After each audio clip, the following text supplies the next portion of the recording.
안녕하세요. 지난 시간에는 임신의 과정, 그리고 임신을 돕는 모체 여러 기관에 대해서 학습했습니다. 이번 시간에는 태아의 발달 과정과 태아의 발달에 따른 임신부의 신체 변화 및 유의사항에 대해서 학습하도록 하겠습니다. 교과서는 24쪽을 보시면 되겠습니다. 지금 이제 사진으로 태아의 발달 과정이 쭉 나와 있는데요. 수정부터 2주, 2주에서 8주, 3에서 4개월, 5, 6개월, 7, 8개월, 90개월 해서 이렇게 나와 있는데, 음, 어떤 것부터 좀 사람처럼 보이죠? 아직, 수정에서 한 2주 정도까지는 아직 좀, 사람이라고 하기에는 너무 어려움이 있죠. 그래서 각 시기별로 이제 부르는 이름이 조금 다른데요. 먼저 보겠습니다. 수정부터 2주까지는 발아기라고 얘기합니다. 그리고 수정부 2주부터 8주 사이는 배아기, 그 다음에 9주 이후부터 출생까지를 태아기라고 얘기를 하는데요. 발아기는 착상하기까지의 2주간의 시간에 해당이 됩니다. 이때 이제 처음에 수정란이 하나의 세포이잖아요. 이 하나의 세포가 기하급수적으로 세포 분열을 하면서 늘어납니다. 그래서 자궁 내박이 완전하게 자리를 잡게 되는데 자리를 잡게 되기까지 쭉 세포 분열을 하면서 이제 이동을 하거든요. 근데 이제 수정란의 한 58% 정도가 착상에 실패하게 돼요. 착상에 실패한다는 건 뭔가요? 임신에 실패한다라는 의미가 되겠죠. 근데 이제 이 시기에 만약에 임신부가 약물을 복용했다든지 아니면 어떤 특정한 유해한 환경에 노출되는 경우에는 이제 아예 태내에서 사망하게 됩니다. 그래서 착상하기 전에 뭐 아예 사망하게 될 수도 있고요. 그래서 사망하게 되고 만약에 혹시 이제 착상에 성공했다면 이 배아기에는 이제 각 신체 기관들이 형성되기 시작하는데요. 보통 이제 신체의 주요 기관은 대부분 배아기인 2주에서 8주 사이에 형성되고 그리고 그 이후에는 이때 형성된 신체 기관들이 성장하고 성숙되는 과정이기 때문에 태아의 발달을 저해하는 약물이라든지 아니면 영양 결핍이 있다든지 아니면 산모에게 질병이 있다든지 방사선의 영향을 받았다든지 하는 이런 태아의 발달을 저해하는 요인이 발생하면 영구적인 그 신체 기관에 손상을 입게 되는 거거든요. 아예 그 기관이 발달하지 못하거나 기관에 영구적인 손상을 입게 되는 거기 때문에 굉장히 주의해야 되는 시기 이미 분명한데 보통 이제 임신을 확인하게 되는 시기가 한 6주에서 8주 정도 사이이거든요. 그래서 임신이라는 건 미리 계획할 필요가 있다는 거죠. 왜냐면 사실 신체 기관이 만들어지는 제일 중요한 시기에 내가 임신인지 모르고 여러 가지 뭐 약물이라든지 어떤 다른 유해한 환경에 노출될 수 있기 때문에 특별히 주의가 필요하고요. 이런 시기를 뭐라고 얘기했습니까? 결정적 시기다라고 얘기를 했었죠. 이제 수정에서 이제 8주가 지나면 조금 이제 사람처럼 인간의 모습이 좀 뚜렷해지고요. 지금 그림 보면 뭐 3, 4개월 정도라고 되어 있는데 뭐 실제로 한 4개월 이후에 태아일 것 같아요. 저 정도면. 그래서 보통 이제 뭐 8주 이후가 되어야 인간의 모습이 좀 뚜렷해지고 보통 한 8주 정도 된 태아는 4cm 정도 되거든요. 그리고 나서 이제 임신 12주, 3개월쯤 되면 6에서 7cm 정도 돼요. 그래서 이 시기는 이제 임신 12주, 3개월에 해당하는 시기는 뼈 조직이 형성되기 시작해서 손가락, 발가락까지 다 구별할 수 있는 상태가 됩니다. 그리고 외부 생식기도 발달하기 시작해요. 그리고 스스로 움직일 수 있어요. 움직일 수 있는데 아까 크기가 얼마 정도라고 얘기했죠? 한 6에서 7cm 정도 된다고 했죠? 그래서 아직은 굉장히 작기 때문에 엄마가 이 아기의 뱃속의 움직임을 느끼지는 아직 못합니다. 그래서 뱃속에서 이제 아기의 움직임을 느끼게 되는 걸 태동이라고 얘기를 하는데 아직은 뭐 태동을 느낄 수 있는 정도는 아니고요. 어쨌거나 아이는 스스로 움직일 수는 있게 됩니다. 그리고 임신 4개월, 임신 16주가 되면 태아 크기는 훨씬 커져요. 12cm 정도? 그 다음에 몸무게는 한 110g 정도가 됩니다. 한 4개월쯤 되면 병원에 가서 물어볼 수 있어요. 우리 애기 여자예요, 남자예요? 물어볼 수 있거든요. 근데 이거 가르쳐줘도 될까요, 안 될까요? 이거 가르쳐줄 수 있어요. 옛날에는 안 됐거든요. 이제 옛날에는 뭐 아들이에요, 딸이에요? 라고 물어보면 뭐 분홍색 입히세요 아니면 뭐 하늘색 입히세요 이렇게 알려줬대요. 근데 알려주는 게 어떤 문제가 있냐면 이제 우리나라는 남아선호 사상이 있잖아요. 특히 출생 순위가 뒤로 갈수록 아들을 이제 낳으려고 시도하는 사람들이 많기 때문에 뭐 불법 낙태를 많이 저지르고 이래서 옛날에는 이제 알려주지 않았었거든요. 근데 이제는 이제 법 바뀌어가지고 알려줄 수 있고 물어보면 알려주십니다. 알려주시는데 언제부터 알 수 있냐면 4개월쯤 되면 이제 얘가 남잔지 여잔지 알 수 있게 되는 거죠. 어떤 걸 가지고 판단하겠습니까? 그렇죠. 이제 생식기가 있는지 없는지 여부를 보고 판단을 하는데 이게 뭐 발로 좀 가린다든지 아니면 탯줄 때문에 헷갈리거나 아니면 그럴 수 있기 때문에 완전하게 확실하게 알려면 조금 더 뒤에 알 수 있지만 이때부터 확인할 수는 있어요. 그리고 이 임신 4개월, 임신 16주에 해당하는 시기는 중요한 이제 임신을 돕는 모체 기관이 형성되는 시기, 완전하게 형성되는 시기거든요. 태반이 완전하게 이제 기능을 할 수 있게 완전하게 완성되는 시기예요. 그리고 감정이 이제 태아에게도 감정이 있는데 이 감정의 발달이 시작하는 시기다라고 볼 수 있어요. 그리고 5개월쯤 되면 이제 몸무게가 300g 정도 되거든요. 0.3kg 정도 되는 거겠죠? 근데 300g이면 엄청 조금인 거잖아요. 그래서 두피에 이제 머리카락도 생기기 시작하고요. 5개월쯤 되면 소리도 들을 수 있습니다. 청각이 이제 거의 이제 발달되기 시작해서 이제 들을 수 있고요. 손발의 움직임도 굉장히 활달해요. 그래서 엄마가 뱃속에 이제 아기가 있으면 아이 움직이기 때문에 뭐 깜짝깜짝 놀라기도 하고 뭐 그러려면 좀 더 시간이 지나야 되고요. 아직은. 그래서 이때는 처음으로 이제 태동을 느끼게 되는 시기입니다. 태동을 느끼게 되는 시기고요. 그 다음에 6개월쯤 되면 뼈와 근육이 발달하게 되고 이제 표정도 다양해지는데 몸무게는 한 2배 정도 더 늘어나서 5개월보다 630g 정도 되고요. 이제 피부는 주름이 생기고 지방이 축적되는 시기입니다. 그림을 보면 뭐 우리가 알고 있는 신생아랑 거의 크게 차이가 없죠. 그래서 사실은 이미 신체 기관은 다 완성된 상태고 아직 그 기능적으로 기능하지 못하는 상태이긴 하지만 다 완성이 된 뭐 겉의 외형이나 아니면 내부 신체 기관도 거의 다 완성이 된 상태지만 더 성숙이 아직은 필요한 시기거든요. 그 다음에 이제 7개월쯤 되면 청각이 거의 완전하게 발달해서 처음에 들을 수 있게 되는 건 5개월쯤부터 들을 수 있지만 완전하게 청각이 완성되는 시기는 7개월이고요. 그래서 소리를 구별할 수 있어요. 엄마 목소리인지 아빠 소리인지 뭐 어떤 소리들을 뭐 구별할 수 있고요. 그 다음에 이 몸무게는 1.1kg 정도가 되는데요. 사실은 예전에는 이제 개월수를 이제 주수를 다 채우지 못하고 태어나면 생존 확률이 굉장히 낮았었거든요. 근데 요새는 이제 미숙아를 살리는 여러 가지 기술들이 굉장히 발달했기 때문에 한 임신 7개월, 28주가 해당이 되겠죠?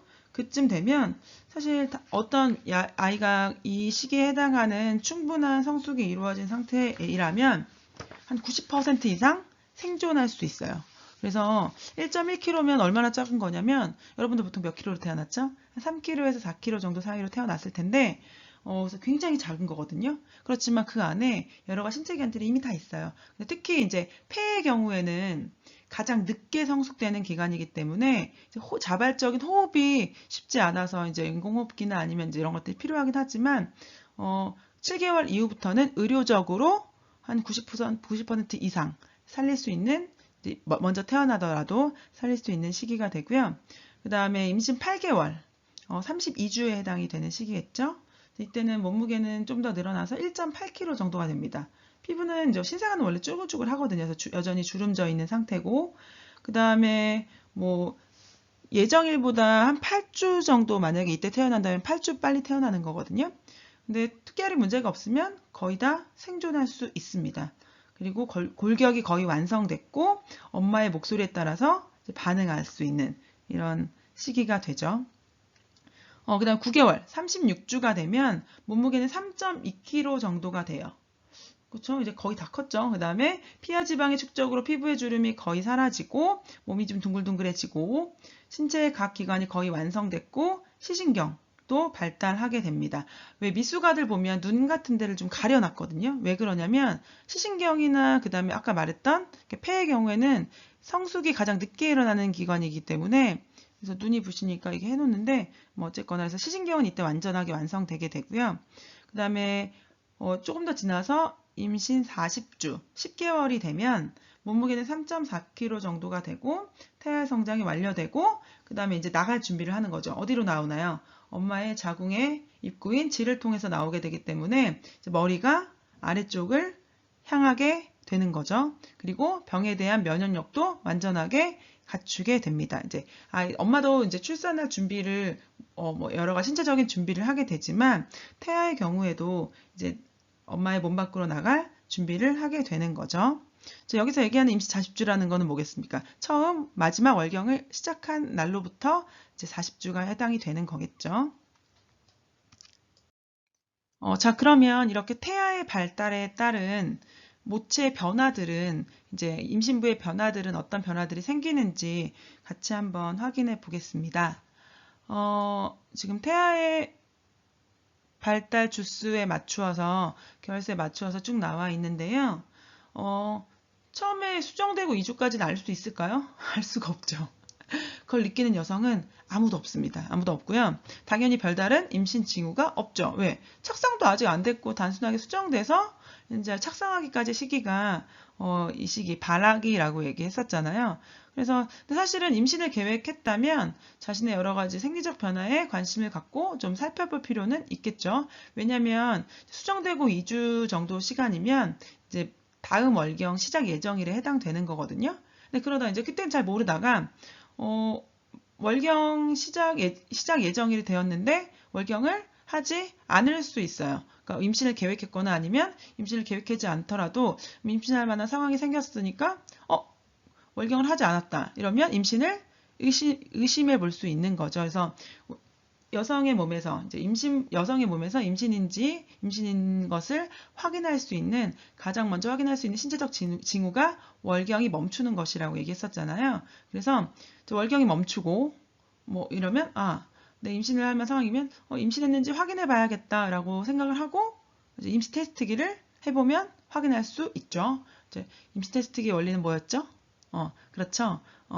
육모성 생식샘 자극 호르몬을 소변에 들어있는 이 호르몬을 확인하는 거였죠. 그래서 만약에 이제 소변 검사를 통해서 임시 테스트기를 통해서 임신이라고 표시가 되면 병원에 가면 되죠. 병원에 가서 임신인지 이제 혈액 검사 여러 가지 통해서 정확하게 확인을 하면 되고요. 사실 임시 테스트기가 거의 90몇 프로 정확합니다. 정확한데 어쨌거나 그래서 월경이 중지되는 게 가장 먼저 나타나게 되는 신체적인 징후이고요. 쉽게 피로해져요. 임신하게 되면 굉장히 쉽게 피로해지고 이제 유방이 커지는데 임신 초기부터 막 엄청 커지진 않고요. 엄청 커지진 않고 이제 유선이 서서히 발달하기 때문에 점점 이제 점차로 유방이 커지게 됩니다. 그리고 이제 입덧이라는 게 나타나게 되는데요. 근데 이제 이거 입덧을 선생님이 좀 자세하게 찾아봐도 그냥 임신 시에 나타나는 증상이에요. 하나의 증상. 약간의 뭐 구역질이나 구토, 뭐 메스꺼움 이런 것들인데 전체 임신부의 한 7, 80%는 이 입덧을 경험합니다. 나머지는 20, 30%는 경험하지 않고 보통 임신 초기에 나타났다가 임신 중기나 뭐 이쯤 이후에는 이제 완전하게 사라지게 되는데 어쨌거나 입덧을 하기 시작하면 음식물 섭취하는 게 어려울 거 아니에요. 왜냐면 자꾸 뭐만 먹으면 구역질이나 구토가 나게 하기 때문에 좀 맛있는 음식, 먹고 싶은 음식으로 잘 좀 구역질이 좀 덜 나는 음식들로 좀 주변의 가족들이 특히 남편이 잘 챙겨줄 필요가 있겠죠. 그 다음에 이제 3개월, 4개월쯤 되면 입덧이 좀 심해지다가 좀 가라앉아요. 가라앉는데 감정 기복이 또 심해집니다. 이 감정 기복이 심해지는 이유는 호르몬의 변화가 좀 있기 때문에 그래. 임신하면 이제 호르몬의 변화가 좀 심해지거든요. 그래서 감정 기복도 심해지고 임신 3개월까지는 사실 유산할 위험이 굉장히 커요. 왜냐하면 착상이 되었더라도 뭐 어떤 경우에는 좀 불완전하게 착상되는 경우도 있을 수 있고 그 다음에 아직은 이제 태아가 완전하지 않은 상태이기 때문에 뭐 스트레스라든지 아니면 뭐 여러 가지 요인에 의해서 유산될 확률이 굉장히 크고 특히 외부 충격에 의해서도 유산할 위험이 큰데 이제 문제는 보통 이제 버스나 전철이나 이런 걸 타고 출퇴근하는 여성들도 많이 있잖아요. 근데 이제 배가 나오지 않으면 임신하다고 생각하지 않기 때문에 뭐 자리를 양보받거나 이런 것들이 좀 쉽진 않거든요. 물론 뭐 전철에 가면 그 산모첩을 내면 그 임신을 확인할 수 있는 표시를 줘요. 가방에 달 수 있게.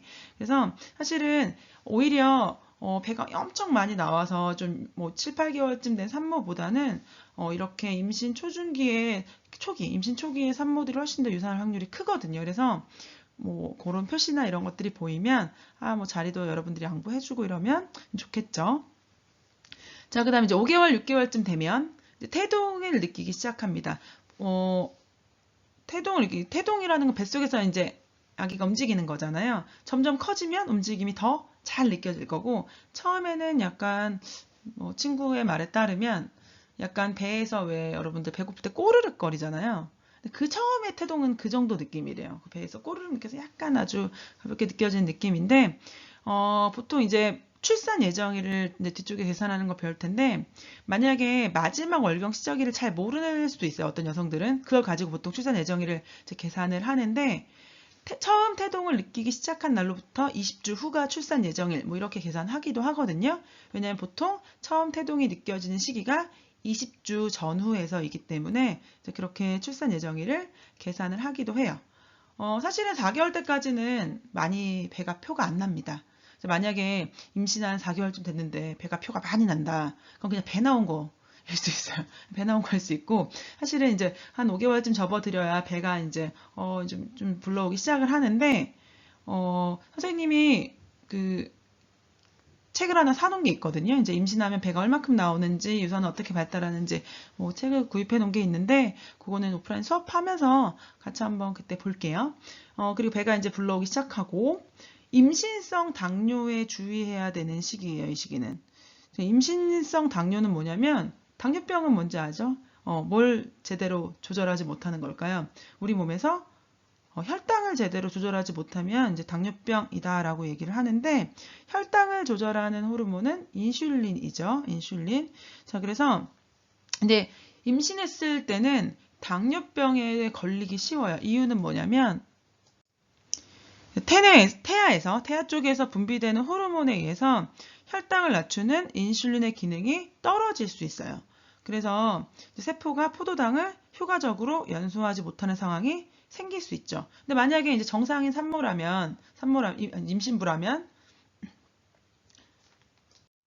이런 상황에 적절하게 잘 대처할 수 있어요. 잘 대처할 수 있는데, 이제 임신성 당뇨병에 걸린 임신부는 인슐린 분비가 충분하게 이루어지지 않기 때문에 이제 문제가 생기는 거죠. 근데 만약에 그러면 임신성 당뇨에 생기면 어떤 문제가 있냐? 나중에 아기가 너무 거대하게 커질 수 있어요. 거대아가 될 수 있는데, 보통 태어날 때 아까 뭐 3.4kg 전후가 평균 체중이거든요, 신생아에. 근데 거대아라고 하면 뭐 4kg, 4.5kg까지 아기가 커지는 거예요. 그러면 정상적인 분만이 쉽지 않겠죠. 그리고 아기가 너무 커져 있기 때문에 엄마가 임신하는 동안에도 굉장히 여러 가지 위험이나 어려움에 처할 수 있게 된다는 거죠. 그 다음에 이제 문제는 임신했을 때 원래는 당뇨병이 없었는데 임신성 당뇨병이 생겨버리면 나중에 이제 출산한 이후에도 당뇨병이 발생할 확률이 굉장히 높아져요. 아까 얘기했지만 원인은 태아에서 분비되는 호르몬에 의해서 혈당을 이제 조절하지 못하게 되기 때문에 생기는 거라서 이제 출산하게 되면 이 문제는 없어지는 거잖아요. 근데 문제는 나중에도 아기를 출산한 이후에도 당뇨병에 걸릴 확률이 높다는 거죠. 근데 이제 예방할 수 있는 방법이 하나 있습니다. 급격한 체중 증가를 피하면 돼요. 임신 기간 중에. 근데 우리가 흔히 뭐라고 얘기하냐면 엄마 임신했으니까 뭐 애기 목까지 2인분 먹어야겠다 이런 얘기를 합니다. 절대 안 돼요. 절대 안 되고요. 임신했다고 해서 너무 마음 놓고 많이 먹으면 뭐 보통 의사들이 이제 권장하는 요새는 뭐 체중을 중간중간 검진하러 재면 뭐 체중이 좀 많이 늘어나면 의사들이 얘기를 해요. 좀 체중을 좀 조절하세요. 뭐 많이 드시지 마세요. 이렇게 조절하시라고 얘기를 하거든요. 보통 의사들이 권장하는 게 8에서 10kg 정도를 권장을 해요. 임신 마지막 주까지. 근데 뭐 만약에 마음 놓고 임신 초기부터 막 많이 먹으면 생각해보면 뭐 애기는 300g, 400g인데 엄청 많이 먹으면 살찌면 몇 킬로가 찌는 거는 말이 안 되잖아요. 그래서 뭐 만약에 뭐 16kg, 20kg 찌면 애기 빠져나가고 뭐 태반 양수 빠져나가더라도 내 몸에 10kg 넘게가 남아 있는 거니까. 자, 그래서 뭐 어쨌거나 임신 기간 중에 급격한 체중 증가가 있으면 당뇨병에 걸릴 위험이 훨씬 높아지기, 임신성 당뇨에 걸릴 위험이 훨씬 높아지기 때문에 급격한 체중 증가는 조심해야 되고요. 그 다음에 이제 7, 8개월쯤 되면 그림 보면 이제 남편이 다리를 열심히 주물러 주고 있네요. 왜 주물러 주고 있을까요? 다리가 붓습니다. 엄청 부어요. 왜 그러냐면 자궁이 커지면 이제 자궁이 원래 크기보다 보통은 이제 자기 주먹보다 약간 작거든요. 자기 주먹보다 한 4분의 3 정도 되는데 이 자기 주먹보다 작은 이 자궁이 부피로는 거의 500배, 1000배 정도 늘어나요. 마지막 달까지 되면 엄청 많이 늘어나는 거예요. 그러면 이게 원래 있던 위치에서보다 위로도 올라오고 아래로도 내려가고 이렇게 여러 가지 신체 기관을 압박할 수밖에 없거든요. 근데 자궁 아래 뭐가 있냐면 대정맥이 있어요. 대정맥. 그래서 이 대정맥을 눌러서 이 몸의 순환을 방해하게 됩니다. 그래서 임신하게 되면 많이 붓는 이유가 이런 이유이고요. 또 하나는 혈액을 많이 만들어내잖아요. 혈액량이 크게 증가하게 되는데 임신 기간 동안에는 그러면 혈액을 많이 만들려면 뭐가 필요할까요? 수분이 많이 필요하죠. 물이 많이 필요한데 그럼 우리 몸에서 혈액을 많이 만들어내기 위해서 수분을 보유하려고 하겠죠. 그래서 이런 두 가지 이유 때문에 부종이 굉장히 심해져요. 그다음에 부종이 심해지면 쥐가 자주 나죠. 팔다리에 손발이나 팔다리에 쥐가 자주 나고요. 그 다음에 임신 중독증의 위험이 커지는 시기가 보통 한 7에서 이제 8개월 정도 시기인데요. 임신 중독증은 아기 조산의 위험도 있고 조산은 아기가 원래 예정일보다 빨리 태어나는 거예요. 그 다음에 심하면 산모가 사망에 이르는 굉장히 이제 위험한 증상이거든요. 근데 이제 임신 중독증은 임신을 계속 하고 싶은 건 아니겠죠. 임신 중독증은 혈압이 높아지고요. 이 증상이 나타나면 소변에서 단백질이 검출돼요. 소변에서 단백질이 검출되면 원래 안 되죠. 그 다음에 혈압이 높아지는데 보통 임신 중독증이 심한 산모의 경우에는 우리가 정상 혈압이 최고 혈압 120 정도이거든요. 평범한 사람이라면 200이 넘을 수도 있어요. 그럼 두통이 굉장히 심하겠죠. 그래서 어쨌거나 임신 중독증이 심한 경우에는 이제 산모가 굉장히 위험할 수도 있는데 태아보다도. 그래서 근데 사실 이제 임신 중독증은 보통 이제 이렇게 고혈압이라든지 고혈압 그리고 소변에서 단백질이 검출되는 질환을 얘기를 하는데 이제 실제로 요새 임신 중독증 이렇게 얘기는 하진 않고요. 이제 학문적인 용어로 얘기를 하면 임신 기간 중에 고혈압이 생기면 임신성 고혈압 이렇게 얘기해요. 그리고 임신성 고혈압에다가 아까 단백뇨, 그러니까 소변의 단백질이 검출되면 전자간증이라고 얘기를 하거든요. 근데 이제 우리가 흔히 이 임신성 고혈압이랑 단백뇨가 동시에 나타나면 그냥 임신 중독증이다 이렇게 얘기를 하는데 실제로는 이제 좁은 의미에서는 이제 전자간증을 얘기를 하는 거죠. 그러면 근데 우리가 이제 좀 쉽게 해야 되니까 임신 중독증으로 사람들은 보통 얘기를 하거든요. 우리 여기 병원이 아니니까. 그래서 이렇게는 원래는 부르지만. 그래서 그러면 이 임신 중독증은 처음에는 자각할 수 있는 증상이 있어요. 뭐냐면 체중이 늘어나는 거랑 붓는 거예요. 근데 생각해 보세요. 임신을 하면 체중이 원래 늘어나죠. 원래 잘 부어요. 자궁이 커지면서 이제 대정맥을 아까 압박해서 그리고 혈액이 늘어나면서 수분을 많이 보유하려고 하니까. 그래서 사실은 체중이 늘어나고 부종이 심하다 아니면 체중이 좀 많이 늘어난다 이런 이 증상이 있으면 임신 중독증인 거를 약간 알아채고 병원 가서 검사를 해야 되는데 이게 정상 임신이랑 좀 구별이 쉽지 않아요.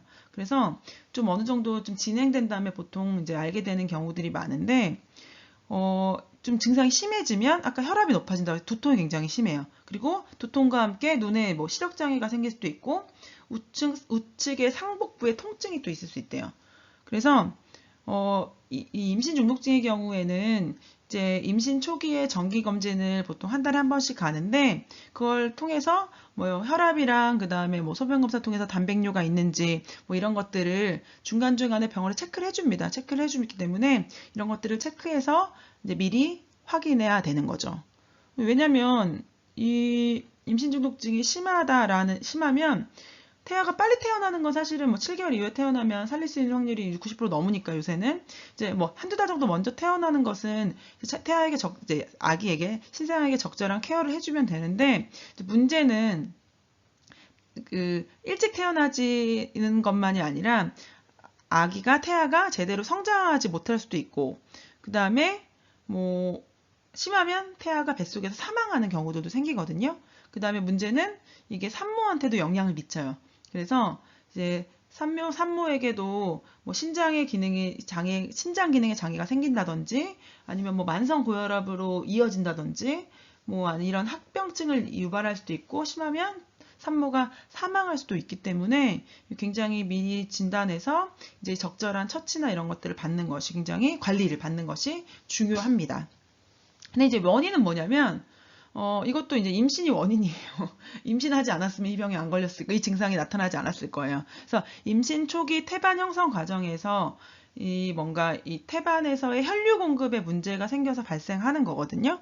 그래서 사실은 이 임신 중독증은 태반이 자궁에서 떨어져 나가면 증상이 없어져요.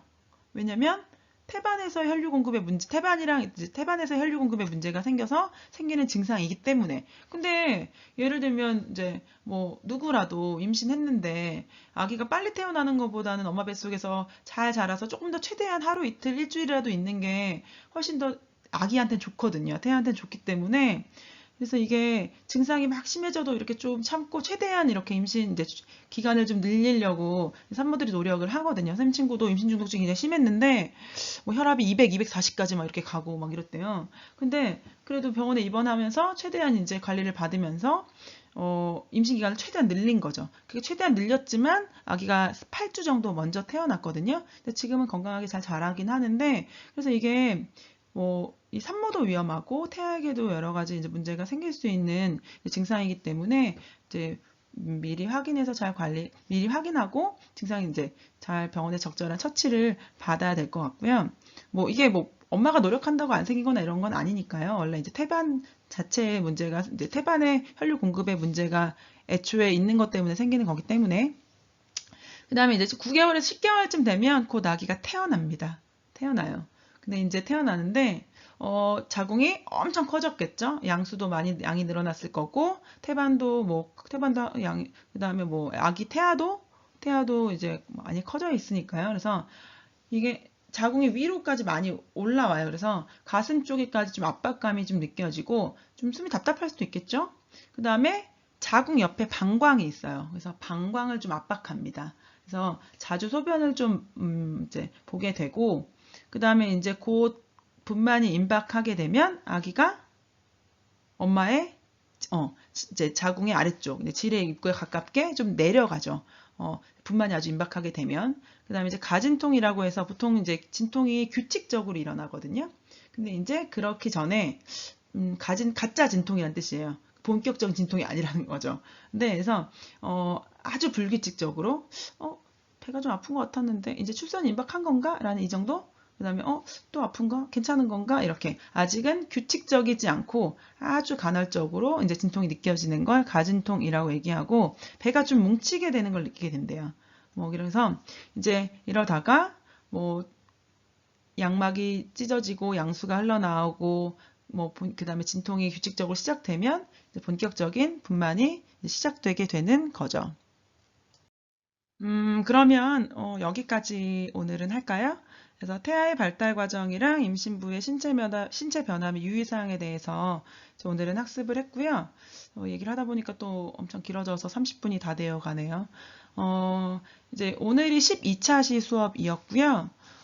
그 다음에 다음 주인 반도 있고, 아니면 이제 이번 주에 해당하는 반도 있을 텐데요. 오프라인 수업이 드디어 시작됩니다. 이제 아마 수목금 요일 일주일 나오고 그 다음 주 또 안 나오긴 하는데, 모든 반 공통 사항이에요. 이제 앞에 선생님이 수행평가로 이제 해라라고 나누어 준 학습지가 있는데요. 그 3장을 오프라인 계약 첫 시간에 제출해야 됩니다. 내용은 뭐 있었냐면요. 첫 번째 수행 1이라고 되어 있는 거는 결혼되는 자신의 생각 쓰는 거였고, 두 번째는 이제 배우자 선택과 관련된 거였고, 세 번째는 저출산 극복 정책 제안하는 거였거든요. 그래서 출력해도 되고요. 컴퓨터로 작성해서, 아니면 손으로 써와도 됩니다. 어쨌거나 이제 각 반 오프라인 계약 첫 시간에 이제 거들 거고요. 제 시간에 내지 않으면 예, 어쩔 수 없이 평가니까. 그래서 지금 3개를 했고 2개는 더 뒤쪽에 할 거예요. 그래서 더 뒤쪽에 할 거라서 총 5개에서 각각 4점씩 20점 만점으로 채점할 예정이거든요. 그래서 세부 평가 그 감점이나 뭐 이런 것들은 뭐 선 시간 다시 알려주도록 하고요. 어쨌거나 선 시간에 가져오지 않으면 감점이 있습니다. 그리고 교과서 챙겨 오시면 됩니다. 수업은 교과서로 하고요. PPT 선생님이 컴퓨터 가져와서 PPT랑 이제 교과서 보면서 같이 수업을 할 거니까요. 뭐 이렇게 수행평가 1, 2, 3 그리고 교과서 이렇게 가지고 오프라인 계약 첫 시간에 뵙겠습니다. 그동안 수고하셨고요. 그 다음에 어쨌거나 뭐 온라인 계약이 끝나는 게 아니더라고요. 그래서 뭐 격주로 이제 학교를 오게 되는 거니까 그래서 병행하게 될 텐데 어쨌거나 다음 시간에는 교실에서 뵙겠습니다. 이상 마치겠습니다.